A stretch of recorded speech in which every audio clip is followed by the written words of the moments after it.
were included in the order of business.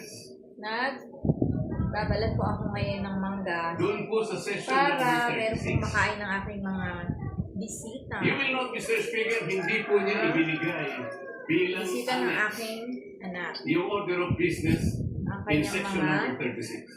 At kanya po kaibigan. ipinakita ay yung journal number Tcharan! 36. Bakit po? Sarap ng mangga, no? Gusto Sapagkat nyo? hindi totoo na yung 4 na impeachment complaints were Sarap-sarap included in the ito order at of business. malinam na. Mr. President, I have a copy of the order of business, section number 36.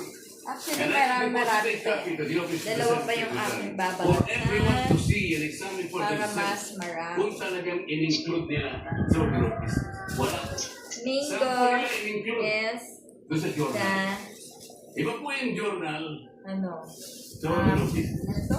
Alam po niyo kung bakit Vitamin. lang nalagay sa journal sa Mangga is vitamins, Idinagdag po nila as additional reference of And business. more That on is the fiber. requirement of the Constitution. Yes. Pwede ba natin makita yung slide na sinasabi po ng Constitution?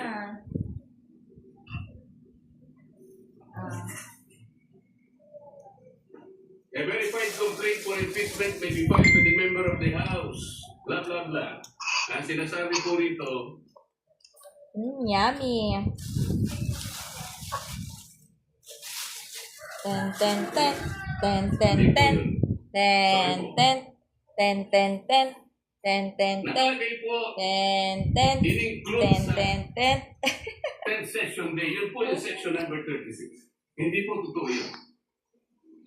Ilang violations na po? Kanina po,